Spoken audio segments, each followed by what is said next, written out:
Good evening. Welcome to news from Nepal Television. I'm Smithu Ghising Tamang and these are the headlines of this hour.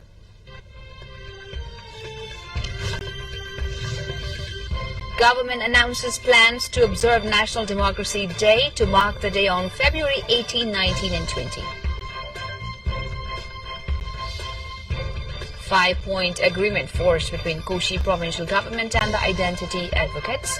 Various protest programs withdrawn. CIAA files a graft case against 249 people in Tikapur land scam, charged them of tampering documents to sell government land to individuals. Votes being counted after yesterday's general election in Pakistan. Analysts dubbed this among the country's least credible elections. And Nepali under-23 team announced for friendly football match with the Chinese youth team, a match day to coincide with Chinese New Year.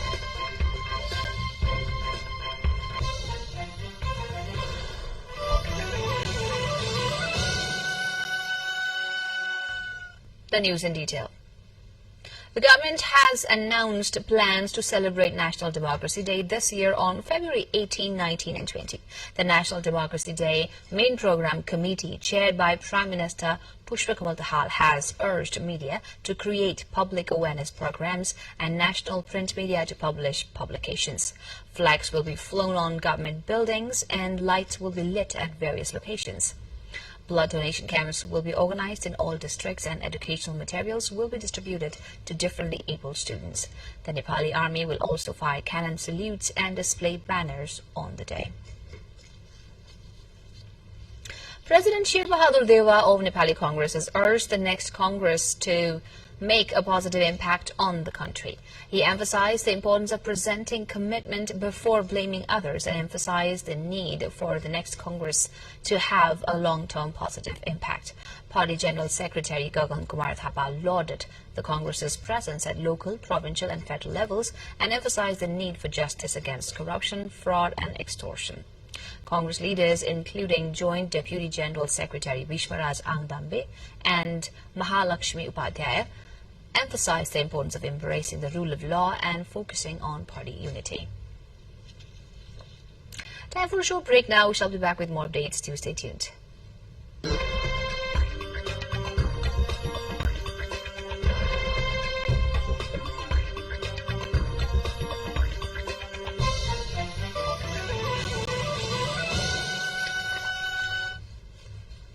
Welcome back to the remaining updates. 5-point agreement has been forged between Koshi provincial government and the identity advocates. Arjun Jamneli Rai informed that 5 points were agreed upon during the second day of talks today. In the first point of the agreement, it is mentioned that political initiatives and discussions will be carried forward in accordance with the constitution by the government and the agitating parties to create a political environment in which there is agreement regarding the renaming of the province. With the 5-point agreement, the campaigners banning entry of MPs who voted in favor of Koshi province into villages have now withdrawn such campaigns.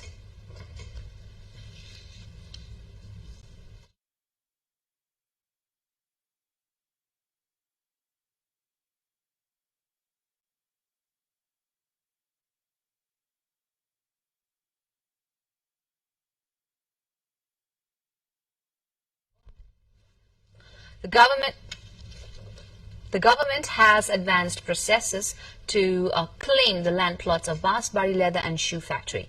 The Land Revenue Office at Dili Bazaar in Kathmandu on Thursday wrote a letter to the Chandbagh Residency Private Limited asking to update the records of the land.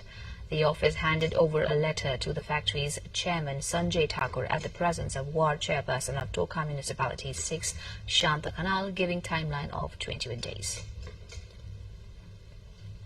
The Commission for the Investigation of Abuse of Authority, CIAA, has filed a case against 248 individuals of handing over land of Tikapur City Development Committee in the name of individual. In its charge sheet, the anti-graft body accused of unlawfully appropriating land belonging to the committee. Those accused are former presidents of the committee Netra Prasad Joshi, Lalit Tamrakar and Dheeraj Regmi, along with various other officials and individuals. The action follows an investigation revealing discrepancies in the distribution of government-owned public land by the committee. It has been revealed that the government-owned public land in the ownership of the Tikapur Municipality Development Committee was transferred to individuals and organizations without following the provisions of the Town Development Act 2045 and the Town Development Guidelines 2061. Further investigations revealed collusion among former committee chairmen and officials who engaged in fraudulent activities such as fabricating fake receipts to transfer land rights to themselves under fictitious names. The CIAA has submitted a charge sheet to a special court in Kathmandu seeking punishment for those found guilty of the offences related to the misappropriation of land. 14 of the 43 individuals applying for the vacant post of Vice-Chancellor of Tribhuvan University have been shortlisted. The recommendation committee on Thursday announced the shortlist for presentation and interview of the candidates. The shortlisted candidates include Kusum Shakya, Keshar Jang Baral, Govind Suvedi, Chitra Bahadur Buratoki, Gyanendra Prasad Paudel, Tonkanath Dhamala, Tirtharaj Khania, Narayan Bilbase, Prakash Kimile, Bhojraj Aryal, Mahendra Prasad Sharma, Ramchandra Basnet, Shivalal Pushal and Surya Bahadur Thapa, according to the Ministry of Education, Science and Technology. The post in the country's oldest university had fallen vacant with the termination of the tenure of Vice-Chancellor Dharmakant Baskota on November 4, 2023. Prime Minister and TU Chancellor Pushpakamal Dahal on November 10, 2023 formed the recommendation committee under the chairmanship of Minister for Education Ashok Kumar Rai for recommending the names for appointment to the post of Vice-Chancellor. Ministry Secretary Suresh Adhikari and Dr. Chandrakala Gimire, the Chief of TU Central Department of Buddhist Studies, are the members of the committee.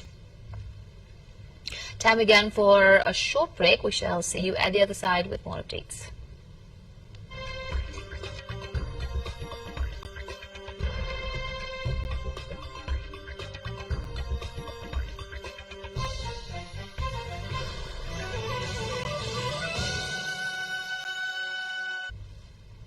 You're watching news on Nepal television, and now the international update.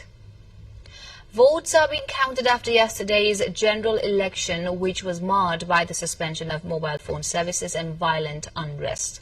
Many analysts say this is among Pakistan's least credible elections, and results have been slow to come out compared to previous votes. Some 44 parties compared for a seat in the National Assembly, but many experts agree there is only one contender for the top job, former Prime Minister Nawaz Sharif. Once viewed as an opponent to Pakistan's powerful military, Mr. Sharif is now seen as their preferred candidate in a dramatic turnaround in fortunes.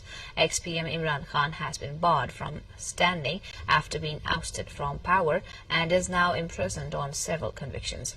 However, Imran Khan's popularity has not waned even from behind bars, and many from his PTI party stood as independent candidates. First-time candidate Bilawal Bhutto Jardari, son of former leader Benazir Bhutto, is also in the running. At least 4 people have died in violence in northern Indian state after authorities demolished a mosque, alleging it was constructed illegally. Violence broke out in Uttarakhand's Haldwani town during what police say was an anti-encroachment drive. Authorities said the drive was launched to clear illegal constructions, including the mosque and an adjoining madrasa, religious school, but Muslims also pray that the mosque say they have been unfairly targeted. Hundreds of protesters and police personnel were injured in the clashes which broke out on Thursday evening. Videos showed protesters setting fire to vehicles and pelting stones and the police firing tear gas at them. A curfew has been imposed and the state has issued shoot-at-sight orders to bring the situation under control. A total of 100 Ukrainian service people returned home after a fresh prisoner swap with Russia, the coordinating headquarters for the treatment of prisoners of war said Thursday. Among those freed were more than 80 troops who fought for the city of Mariupol and Azovstal steel plant. Besides, the soldiers who participated in the combat in the Donetsk and the Luhansk directions were released under the swap. At least 28 of those freed suffer from serious illnesses or have severe injuries. Ukraine and Russia have carried out 51 prisoner exchanges since March 2022. A total of 3,135 Ukrainians taken captive in the Russia-Ukraine conflict have been released under those exchanges. More at the other side, but first the highlights.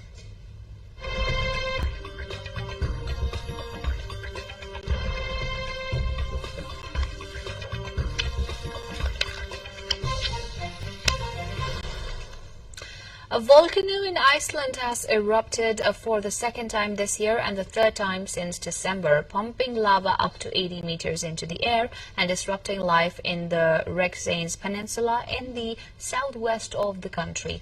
The lava flow also hit thermal-based water pipes in the region just south of the capital, Reykjavik, disrupting the supply of hot water to more than 20,000 people and leading the Civil Protection Agency to raise its alert level to emergency status. The agency also asked households and businesses to conserve electricity. Restoring hot water via an emergency pipeline that was already under construction could take days, it said. However, scientists fear they could continue for years, and Icelandic authorities have started building dikes to divert burning lava flows away from homes and critical infrastructure. Now the sports.